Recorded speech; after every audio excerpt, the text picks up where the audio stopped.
Welcome to this lecture on knee and patellofemoral evaluation. In this session, we will organize knee testing around the structures and clinical questions that matter most: effusion, ACL and PCL integrity, collateral ligament stability, meniscal symptoms, patellofemoral behavior, and lateral knee pain. As we move through each technique, listen for the same pattern: patient position, clinician hand placement, testing procedure, and interpretation. A special test should never stand alone. It should support the history, mechanism, swelling pattern, range of motion, strength, and functional findings. These learning objectives set the roadmap for the lecture. By the end, you should be able to review key tibiofemoral and patellofemoral anatomy, describe the major knee special tests with accurate positioning, and connect each test to the structure it is meant to assess. The bigger goal is clinical reasoning. ACL, PCL, collateral, meniscal, effusion, and IT band patterns often overlap, so we use clusters of findings rather than one isolated test. Always ask whether the test result fits the mechanism, swelling, ROM, and function. Before special testing, anchor the exam in anatomy. Palpate the joint line, patella, tibial tuberosity, femoral condyles, fibular head, and Gerdy's tubercle. Keep the ACL, PCL, MCL, LCL, menisci, patellar tendon, retinacula, fat pad, and posterolateral corner in mind. Start with effusion, gait, ROM, extensor lag, and quadriceps activation. Document whether the knee is locked, unstable, or unable to bear weight. Those findings often decide whether testing should continue or whether referral is more appropriate. The ROM and strength screen tells you how irritable and safe the knee is before special testing.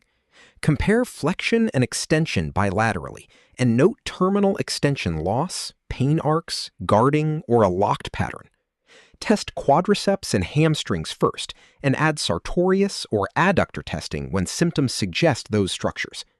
Check extensor mechanism integrity and quadriceps activation.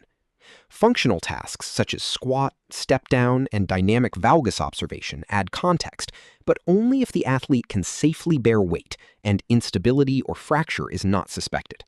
For the Ballotable patella test, position the patient supine with the knee extended and the quadriceps relaxed. Use one hand to milk fluid from the suprapatellar pouch toward the patella, then press the patella posteriorly toward the femur. A floating, bouncing, or rebounding patella suggests a moderate to large intra-articular effusion.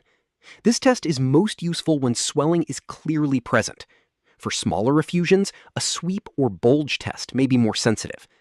Interpret the result with swelling timing, mechanism, pain, and quadriceps inhibition. For the Lachman test, place the patient supine with the knee flexed about 20 to 30 degrees. Stabilize the distal femur with one hand and grasp the proximal tibia with the other.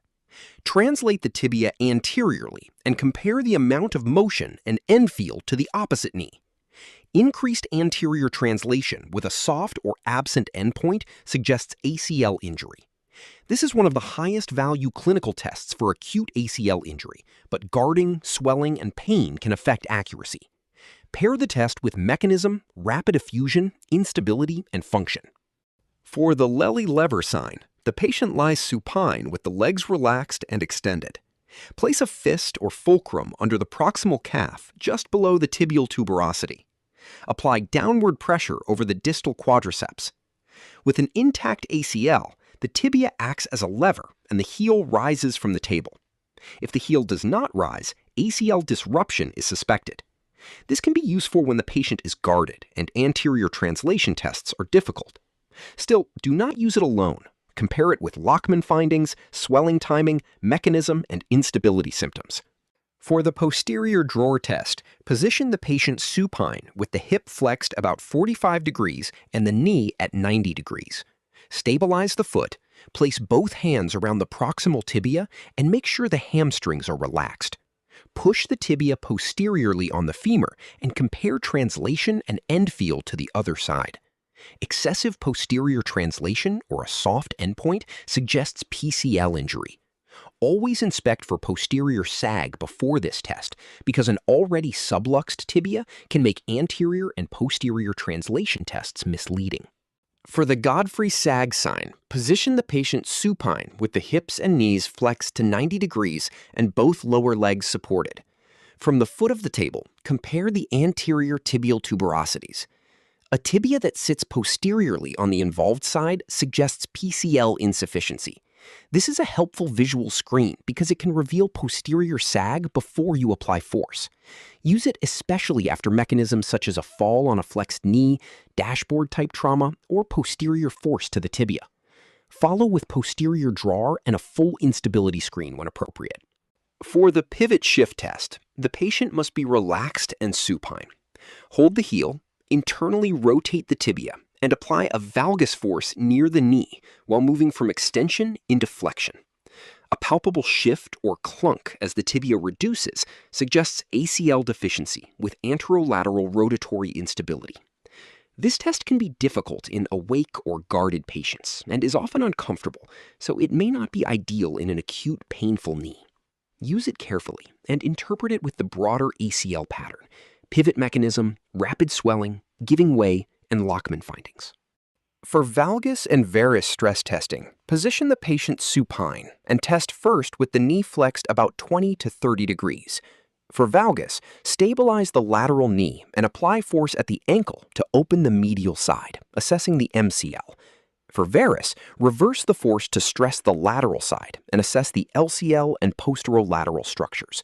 Pain, gapping, or a soft endpoint is meaningful. Repeat in full extension if you suspect more extensive capsular or cruciate involvement. Opening in extension usually means more than an isolated collateral sprain. For McMurray testing, the patient lies supine with the knee flexed as tolerated. Palpate the joint line with one hand and control the heel with the other.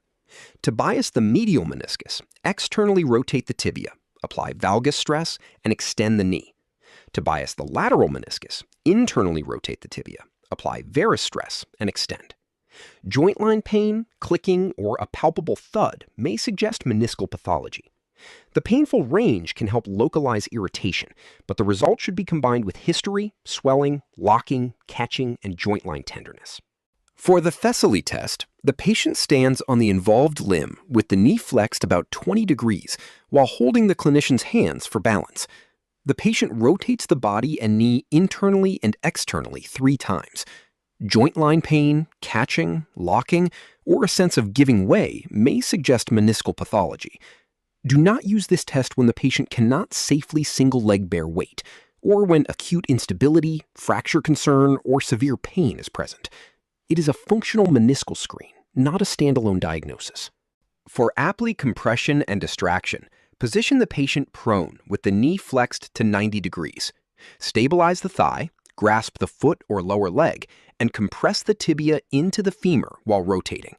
Then distract upward while rotating again. Pain greater with compression suggests meniscal involvement. Pain greater with distraction suggests ligamentous or capsular involvement. This test is useful as one piece of a larger pattern, especially when posterior knee pain is present. Interpret it alongside joint line tenderness, swelling, mechanical symptoms, and functional tolerance. For the Noble compression test, position the patient supine with the knee flexed to 90 degrees. Press over the lateral femoral epicondyle while passively extending the knee. Pain near 30 degrees of flexion over the lateral femoral epicondyle suggests iliotibial band friction or compression irritation. This test is most useful when the history includes lateral meniscus injury, LCL injury, posterolateral corner involvement, or biceps femoris irritation before planning treatment. For the Ober test, place the patient side-lying with the involved limb on top. Flex the lower hip and knee for stability. Stabilize the pelvis with one hand while supporting the top leg. Passively abduct and extend the hip, then allow the limb to adduct toward the table without letting the pelvis roll backward or hike. Failure of the thigh to adduct suggests TFL or IT band tightness. Pelvic control is critical. Without it, the test loses value. Use this finding with movement analysis, lateral knee symptoms, hip strength, and running mechanics. To integrate the exam, match patterns rather than relying on one test. ACL injury often includes pivoting trauma, rapid swelling, instability, extension loss, and positive Lachman or pivot shift. PCL injury may follow a fall on a flexed knee and show posterior sag or posterior draw. Collateral injury produces focal medial or lateral pain with valgus or varus stress. Meniscal injury often includes joint line pain, locking, catching, rotation pain, and positive McMurray, Thessaly, or Apley findings. Swelling, guarding, and pain can limit testing, so document clearly and refer when safety is uncertain.